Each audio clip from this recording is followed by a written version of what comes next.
Hello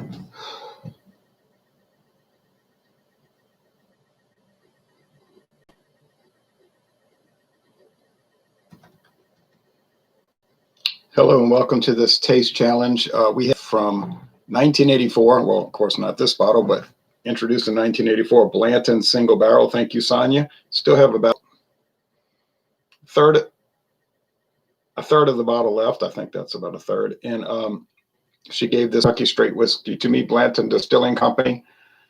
Not a real company. It's actually Buffalo Trace. Not a real company because that's actually Sazerac. So a lot of these big companies like Sazerac use alias names.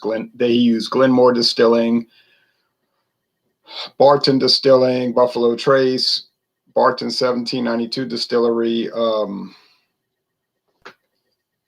IWA Distilling, County Line Distillers. It goes on and on. They may have 50 alias names. I don't know quite, but it's many. But the original company, which was Shinley Industries, right? They introduced this in 1984, not to any kind of fanfare, a single barrel bourbon, straight bourbon, which at the time wasn't really, people didn't pay much mind to that. Some bourbon enthusiasts did. See, in 84, there really wasn't the internet. There was some internet communication, but there wasn't what we call the internet today. So it didn't have a chance to grow. If this had come out onto the market 15 years later, it would have probably been huge then. But it became a huge, major product. And now it is a major product. Some places people will pay up to $100 for a bottle. In this town, I can get it for $56, and it's not too difficult to get. It comes out pretty regularly, maybe every 3 months or more. I could just go to the store and say, look, hold a bottle for me.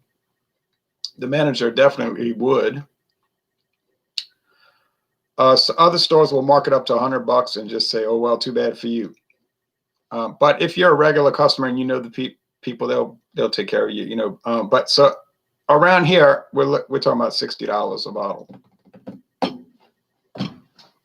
Still not cheap, but a lot less than 100. And each bottle issue has a different horse and jockey on it. This is horse and jockey number letter S. And people collect these and spell out Blantons. Another gimmick to get people to buy a lot. It's part of the fun, I guess. 93 proof. It's not the only Blantons made. Voltron says, hi again, Ron. I'd rather listen to you than all the political BS online. Tired of being tired. Yeah, we're all tired of being tired. But we got to battle on. You can't get discouraged. That's what they want. So going to the Blanton's website. Now, this is going to be for Monday. All right. Already checked it off in my date book. I'm not going to I could do these on Monday, but it's not a good day for me, and I don't feel like doing it on Monday. And I know I'm not going to feel like it. So I just do it on other days and then mark it off. It's convenient enough. Now, the website says it's a citrus and oak palate. A Vinose. Oh, well, okay. They talk about the original single barrel, and I put a link down below if you want to read it.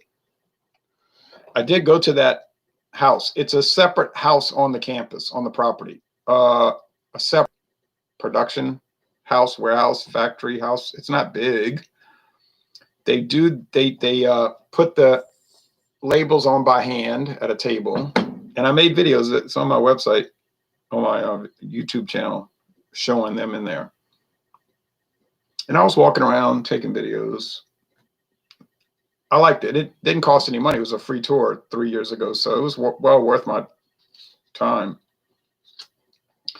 So Sonia gave me this bottle. She gave up drinking, and she said, you can have it. She only drank like one serving to make a mint julep. She would always make those for the Kentucky Derby, either using Woodford Reserve or this. And then she gave up, so she gave me both bottles. She's not going to buy anything for $8.99 a bottle, you know what I mean? So thank you very much. We'll get to the competitor in a minute. Now, they go into all these rich complex tasting notes. Creamy vanilla nose with caramel and butterscotch, underscored by bacon, spices, clove, nutmeg, cinnamon.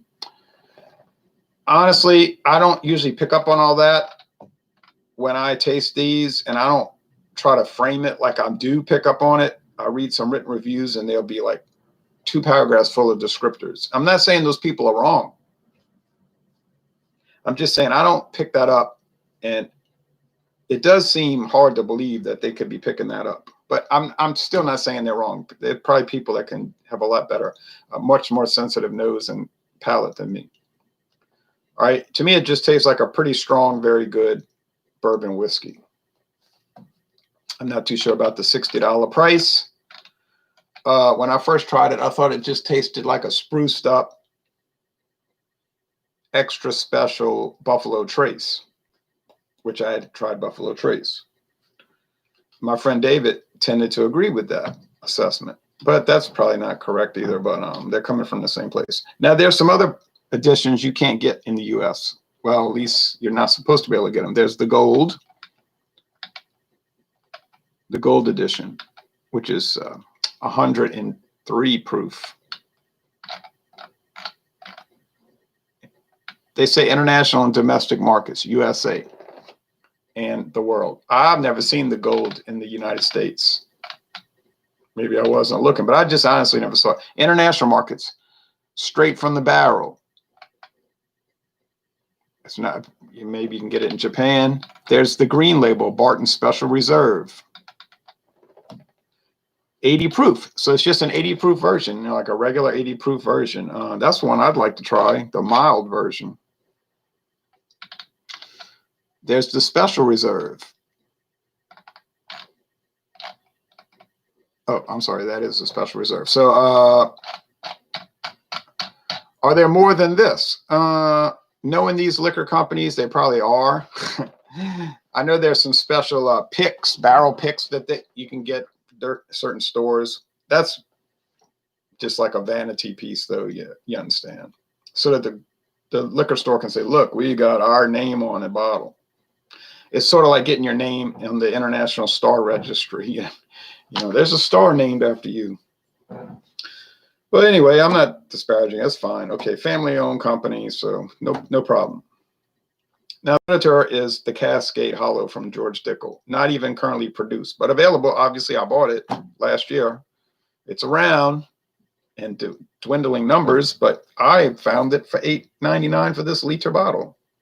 I wasn't passing that up. I had no experience with George Dickel, although I had been hearing about it. I knew it was famous. People always talking about it. And a lot of people have told me, I'd love to get it because, nah, it ain't that great. It's not even particularly well regarded, but why do they want to get it? Because they can't get it. You know what I mean? They want it because they can't get it. And I understand that. I'm the same way. It's like, if I can't get it, then I want it, you know, but I got it. I gave my friend David a bottle. They blew through that, but it's gone. Mine, I still have 80% left. They just blew it out.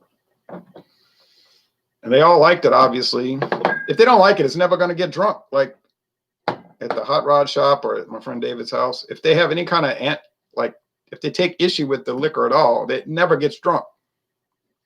They'll keep it on the shelves for years, like decades.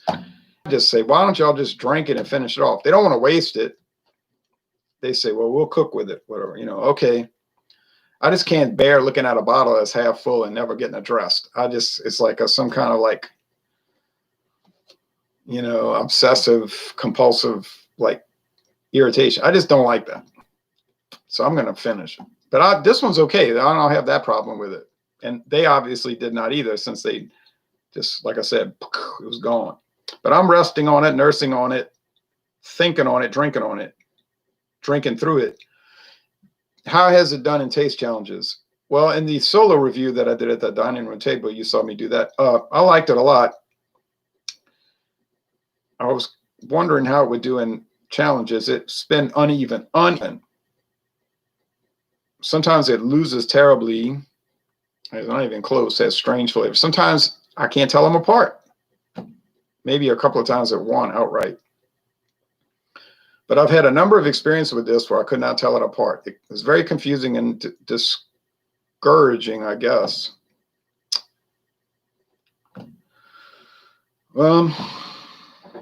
This is a straight Kentucky bourbon whiskey, and this is a sour mash Tennessee whiskey. It's not doesn't say straight whiskey on it either.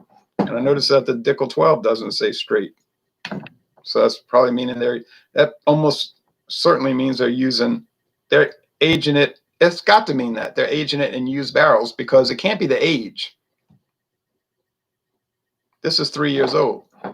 What qualifies it for straight whiskey? That's only a 2-year minimum requirement.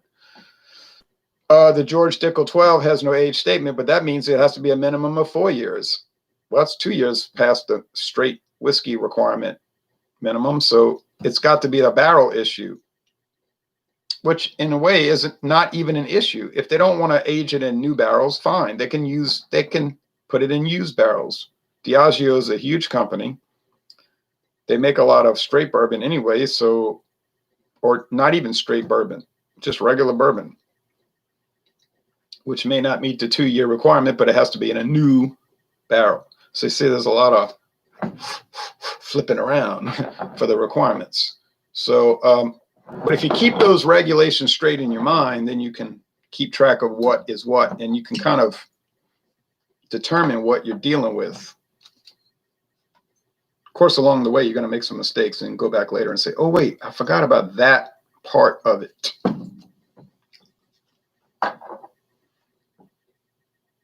All right. No coloring added, no flavoring added. You cannot add coloring or flavoring to a straight bourbon. No way. Not allowed. James Frias says, aye, Iran, aye to you. So after this, there will be no Friday challenge. That already happened. There'll be Saturday morning, Sunday morning, God willing. Monday, this is for Monday, and then back to Tuesday. And then there's going to be blended whiskey.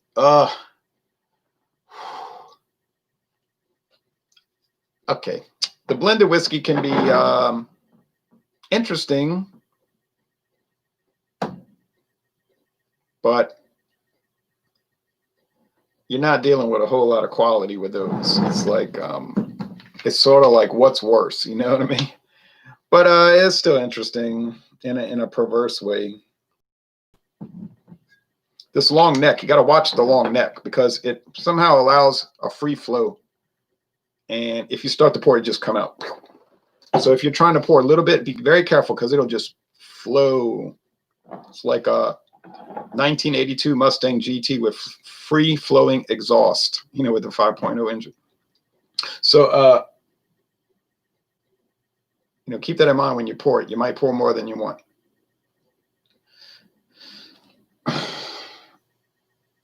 It's a slight bit lighter. You can see that, but it's minimal. At least I don't have to worry about the glancing at it and being tipped off. Like say, oh. I mean, some of these want to be mahogany and the other want to be pale, almost straw.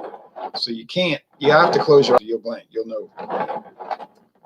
So I'm glad I'm finished with the Cascade Hollow for a few months, because it's been really confusing, troubling. Every time I think I have it pinned down, I don't. Every time I think I figured it out and I know what's going to be what against what, I don't. Maybe that's a attribute. Maybe that is an indication of quality. Because you would think it would just be clear cut, and then I know it. I know what I'm dealing with. Problem solved, but it hasn't been that way. Let me try to slosh it a little bit.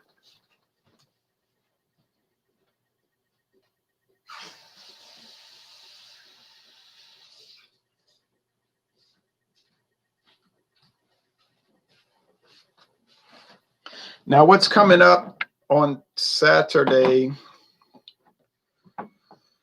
is blended. You say, well, you're flipping the days around. All you're doing is pushing everything ahead. Well, yeah, I mean, I know that. I'm just taking account of Monday. But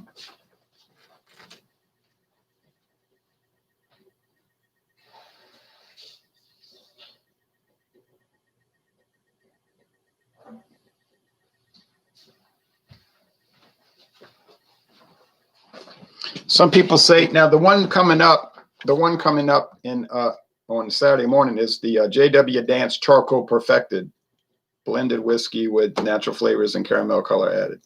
People say they changed it. It's been changed.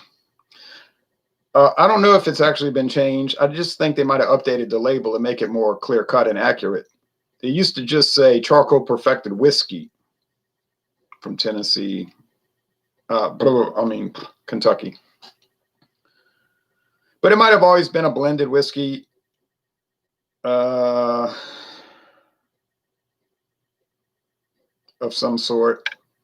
I was looking at old labels of the JW Dance. It never said straight whiskey. It just said Charcoal Perfected Whiskey, which means they drip it through charcoal to kind of perfect it. You know what I'm saying? Filter, clean it up. Now, if you go way back in time, when I did the solo review, I couldn't remember, but I thought it was 56, and it was. I checked the trademark. The Charcoal Perfected trademark was first used in 1956.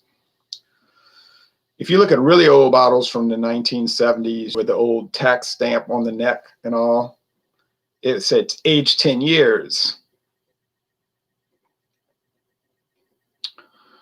But that was a long time ago, and I think it was a higher proof, like 86 proof. And but those days are gone. I don't think you'll see a JW Dance 10-year age, 86 proof. I'll say I don't think, because you never know with these companies. You think you got it all, and then look what shows up. But that one was not too remarkable. We'll get to that later. I did not find that it was appreciably better than the lowly Clubhouse. But that's another story for another time. Sour Mash Tennessee Whiskey.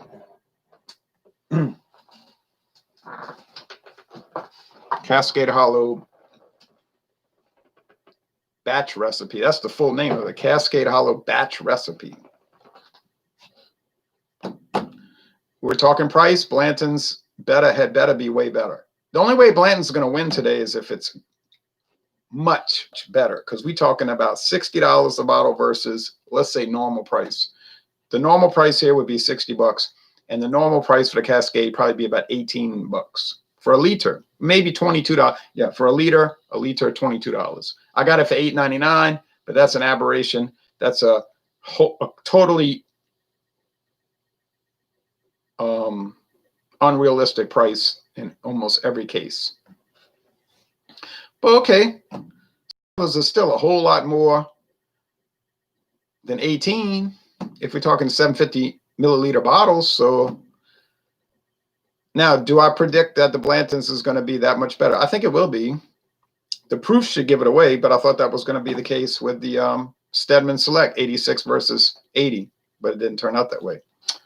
So I've learned my lesson with the Cascade Hollow. Don't judge it before you taste it, because you might get very confused. And Cascade Hollow is whiskey A, right, in the taste challenges. But whiskey A did not taste the same against whiskey B, C, D, E, F, or G, or H. I guess I'm up to number H or J, H or I. So one thing you'll learn, when you put one against another, it won't taste the same when you put one against the second or third or fourth, in my experience.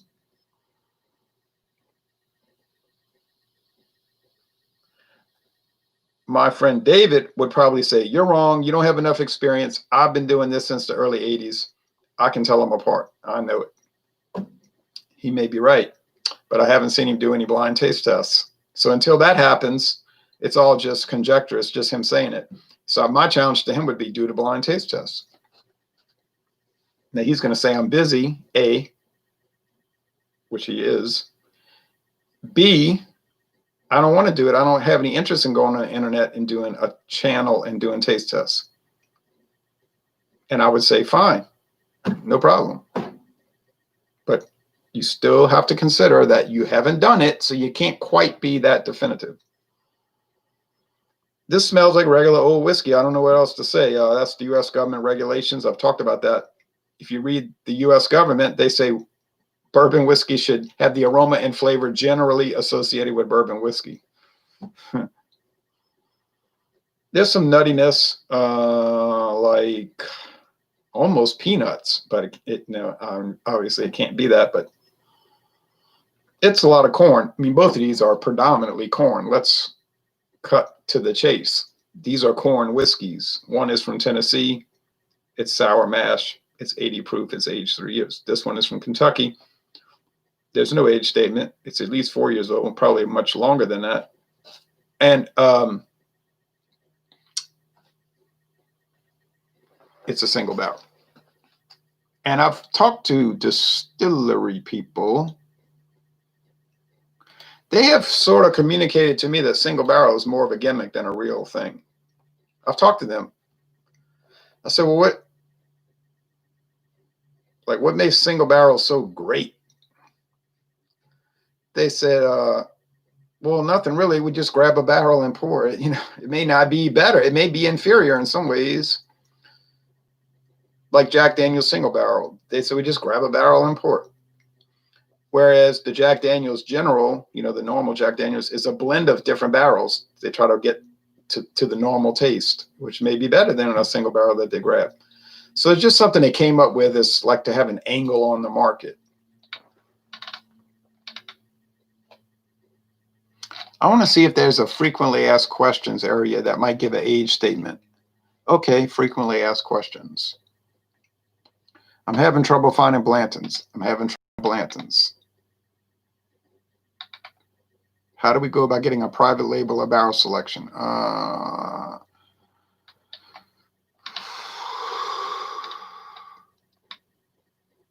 Is the dump date the same as when it is bottled? Not necessarily. And then they talk about that. What days does the distillery dump the barrels? They say, well, they can go on to that. Can you help me find a particular dump date? Are there 2 different ends to collect? There are indeed 2 different ends to collect.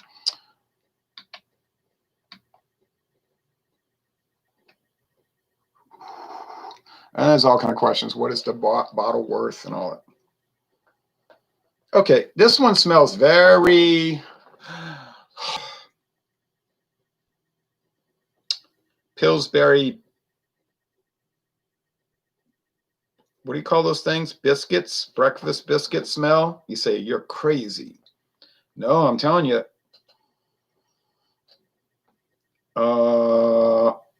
Could those be using sourdough bread in some cases? I don't know, but it's got that strangeness to it.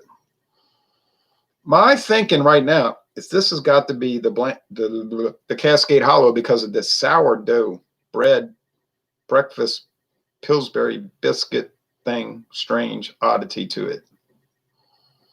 It isn't a bad smell, but it's a strange smell. And it's a smell that I've encountered with the Cascade Hollow.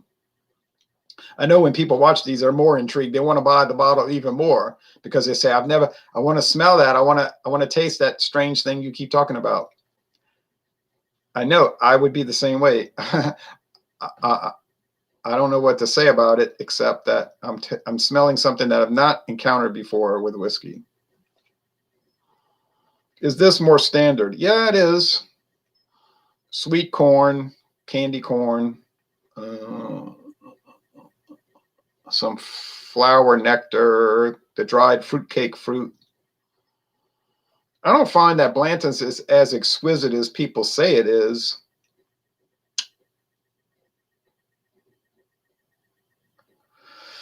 But I don't know. Taste time.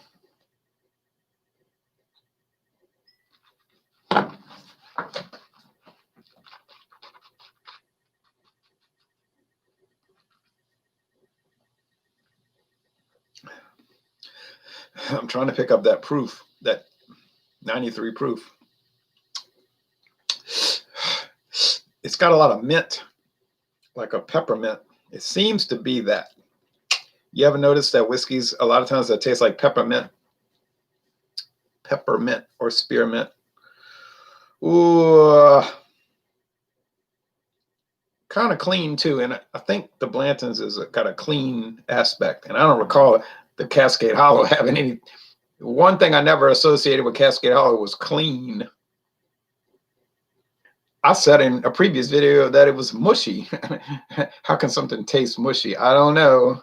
But I said I was speaking in a metaphysical sense. Here we go. I can't get over that strange aroma. Okay.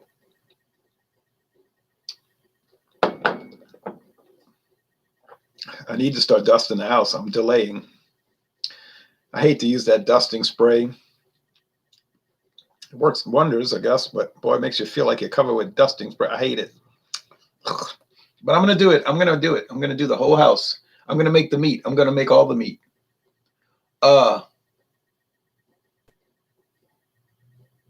Just do it, you little hick.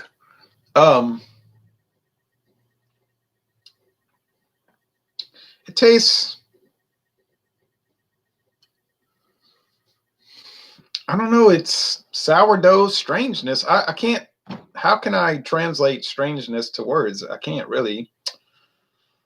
I'm glad I bought the bottle now, but I was glad I bought it before, you know, but I'm glad I bought it now because it's so strange.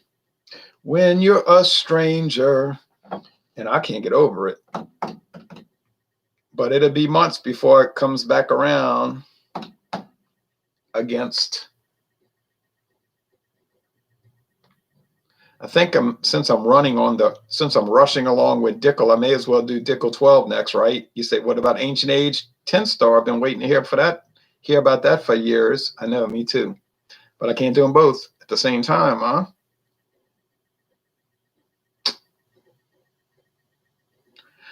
I'm more keen to try the 12 now than before because of the oddity and the fact that it's not straight sour mash Tennessee whiskey. That's got me even more confused.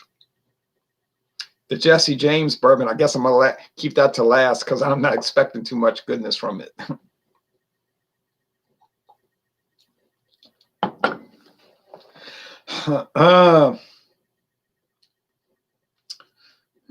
This almost even has a sherry taste. You say sherry, huh? Yeah, like Taylor sherry, excellent for cooking. You say, oh, I'm getting off this channel. You're crazy. No, go. It's hard to find. It's got that orange label. Go try to find the Taylor. It's called Taylor Sherry, excellent for cooking. It has some similar kind of that twangy taste. They used to call it sherry. They used to call it Taylor Cooking Sherry, but they had to change the name because cooking sherry is not a liquor. It's sold in the food section of a store, and it's not fit for human consumption because of the salt added or something like that. All they did was change the name. Taylor Sherry, excellent for cooking.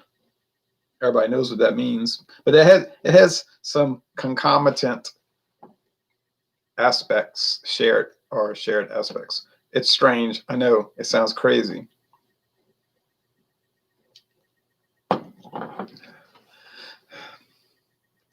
There's some wood. It isn't profoundly woody though, like I thought. You get some charred oak, yeah. And some of these citrus, like a marmalade. Whoa, what do I do? Where do I go? Who do I turn to?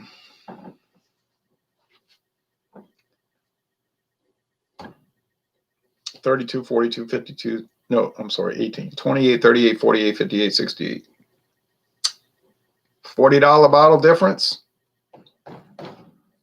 I'm not seeing that. I gotta watch. People say don't do it on the internet and say that because people are gonna come at you because you can't say that. George Dickel, Cascade Hollow, against Blanton's. You can't say that you're not noticing a $40 difference. I mean, I'm not noticing if I was noticing a $40 difference, I would say, hey, you know what? I'm noticing a $40 difference.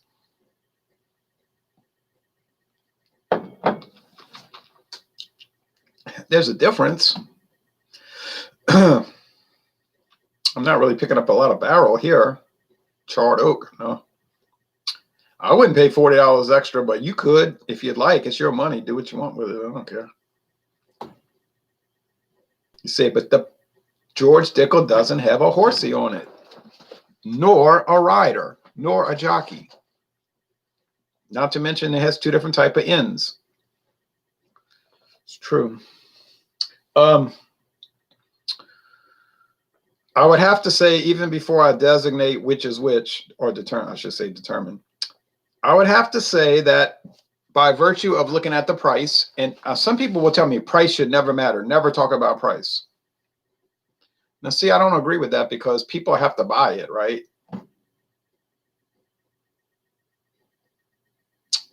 I can talk about the price. It's what I want to do. And furthermore, it's not like most people watching this channel have people walking up to them on the street and say, hey, you want a $60 bottle of bourbon? Or in some cases, would you like a $100 bottle of bourbon? For what reason? Oh, I just thought I'd give it to you. I have a lot more. Want it? It's not going to happen. So you have to buy it. People have jobs. Look at the economy now. It's all shattered. Bones all shattered. So we do talk about price on this channel because it's an important consideration for most consumers.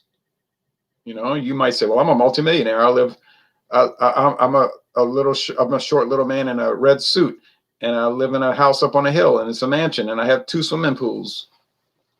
And I tell you, well, you look kind of funny, and you say, I know that I do, because it's money that matters. But most people don't have that luxury, you see, so they have to buy it. And so I do talk about the price. I talked to my brother. He didn't know. I talked to my sister. She didn't know.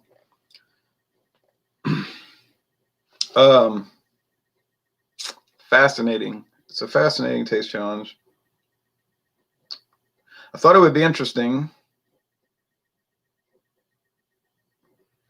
I didn't think it would be a challenge. It is. I didn't think it would necessarily be fascinating. It is. So when you run into these kind of conundrums, does it make you want to try more and more and more? Yeah. Because then it could be even more exponential, extrapolated adventure. Adventures in tasting. Yeah, and it does turn out that way.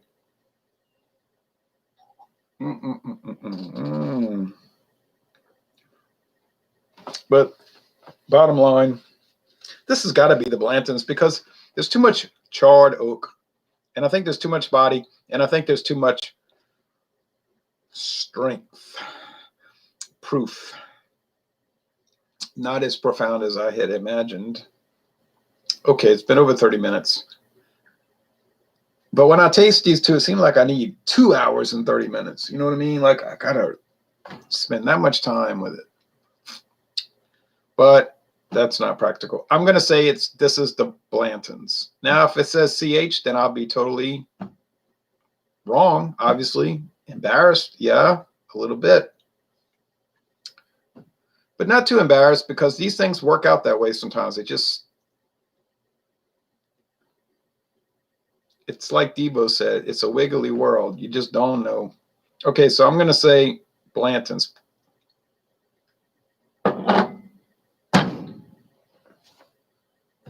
George Dickel, you have some kind of like insight on the universe. This is the Cascade Hollow. Now, the Whiskey Scout said, if you get that wrong, I'll doubt everything about you. Question everything about you.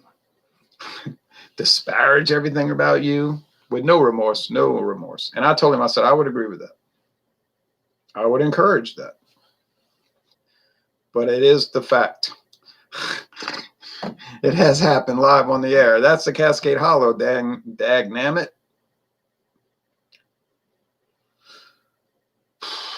I don't know. I don't have words.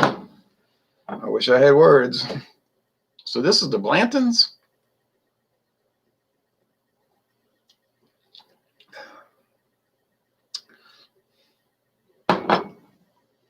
Okay. Well, I'm going to say that this is a really strong argument. This is a very strong argument for Cascade Hollow. Craft Beer Tastic says, what flavor or qualities do you look for in a good bourbon? None in particular, actually. It's like tuna fish. I don't want a bourbon with good taste. I just want a tuna that tastes good. You know what I mean? Like, so it's hard to say, oh, I want charred oak. I want it to be such strong charred oak. Because then they have some bourbons that aren't that orientation, but they'll still be very good. And I want floral, I want flowers, I want nectar, and then they won't be that way. So they'll be more charred oak. So it isn't easy to say. If you ask me that about Scotch, what kind of Scotch you want? Of course, I want the super strong smoke and the strong peat. I want it to be intense. I want it to be intensities in 10 cities. I want it to be the Scotch that no one else wants to drink. You know, they say, oh, it's too strong, it's too smoky. I can't take it. That's the ones I want. Most of the Scotches I try are like mild. They're so mild. They're so mellow. And then I'll see the other people saying it's not too smoky and it's not too peaty. That's why I love it. And then I'm watching the video and thinking, that's why I'm disappointed in it. I mean, it does taste like bread dough, and that's nice. So no, I can't answer that question because it depends. You know, as long as it tastes good. Well, I guess I would rather have the strong oak barrel, you know, and the strong charcoal. I guess, yeah. Which in this case, with this taste challenge, was not evident in either one. Not really. Well, it's perplexing. The Blanton's got me throwed. Got me throwed. And the Dickel has me even more confused because the Dickel,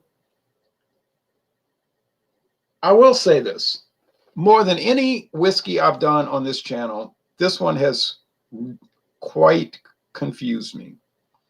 It's confused me to no end, which I suppose is a testament to its quality, right? Like, it's just supposed to be shabby and lose all the time. And I wish it would have been shabby and lost all the time so I could be right and I could go and brag to everybody, I got it right all the time. I never got it wrong. But it hasn't been the case. Golly. If there's been a stumbling block in whiskey tasting, it's been the George Dickel Tennessee Sour Mash Whiskey Old-Fashioned Cascade Hollow Batch Recipe. I would advise you to approach this with great trepidation. If you march in there cocky and off, you know, half cocked and overconfident with a lot of swagger, you better watch out. I'm talking about if you're doing honest blind taste tests. If you're doing some kind of stage thing, well, I mean, you can stage it, so it doesn't matter. I've seen videos where I suspected they were staged. Can't prove it, but seems that way. Blanton's has actually confused me too because it hasn't really stole the show. You know what I mean? Like, I'm thinking, come on, it's Blanton's. Everybody brags about it. They're always talking about it. I go to grocery stores and I'll see they got it hidden away for people with their names on the bottle. And they'll run, I got to go get my Blanton's. You know, so I'm thinking it should be stealing the show. You know what I mean? Like dominating. But it's not dominating. So if you're one of the viewers that could explain that, that could help me out because I'm pretty confused about this. The Dickel has been totally mind-boggling, I guess. And the Blanton's has been confusing in a way because it hasn't stood out particularly. I like it, you know, but I'm thinking $60, it should just be blowing these people away. But it isn't. Hasn't been. So that's a concern to me. The Dickel, which I got for a cut rate price, and it's lowly estate, you know, this is the one people always say, oh, the George Dickel Cascade Hollow. Let me tell you something about that product, boy, oh boy. And I tell them I know about it. But it has been like, been a monkey wrench. You know, it's just been ruining everything because it's doing way better than it ought to do. You know what I mean? The performance is uneven. Hasn't been winning, consistently. But it's been winning enough to where it's got me. I got a lot of things to work out in my mind. All right, George Dickel, go away. Get out of my face. You keep messing up all the taste challenges with your unusual approach. No, Now I can just slum it, you know, with the blended whiskeys. Then you could be careless, like you say, well, nobody cares about it anyway, which is bad, to have a bad attitude. But you know what I mean? Like you're gonna say that, like, oh, who cares? You know, it's T.W. Samuels versus J.W. Dant charcoal perfected, because nobody cares, man. But then you want to be honest about it, so you don't want to have a blasé attitude with it. I don't know. Oh well, sorry for this ragged video, because I don't know what else to do, because when it happens, then you get discombobulated, you know. And I thought if anyone was going to be clear cut, if any challenge was going to be quite clear cut, it would be this, and it wasn't. So that's got me, whew, man, I need to go back to do beer taste challenges. They're easier. All right, thanks for watching this video production. Do you think, okay, so here's some comments. It's going on too long, 11 minutes too long. Do you think some of these budget distilleries make a concentrated bourbon flavoring and then dilute it with an ethanol wash?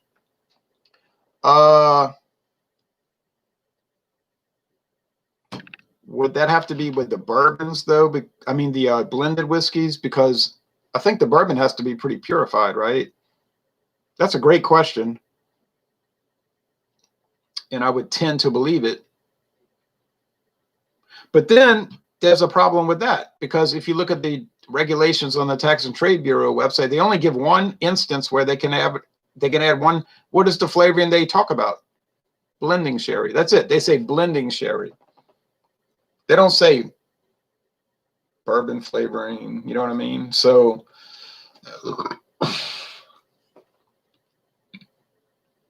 but I talked about sherry earlier. So could there be a situation, now this is something to think about. Could there be a situation where the blending sherry will mimic bourbon? And when you blend it in with the 80% grain spirits and the straight bourbon, could that be a factor that would make it taste bourbon-esque? Well, you're bringing up a very interesting question. A question that some distilleries might prefer that you not ask. Something to think about. But I think it could be like a sherry that mimics bourbon. When you read about sherry production, it's not that far-fetched. Crazy. All right, thanks, y'all. Well, be back Saturday morning. It'll be a whole different ball game, be a different league. It'll be the blended league. You say the blended league. That's where the tickets are $5. And on the weekend, you can go to Pizza Hut and get a coupon and get 2 for $5. That's about what it is. Thanks.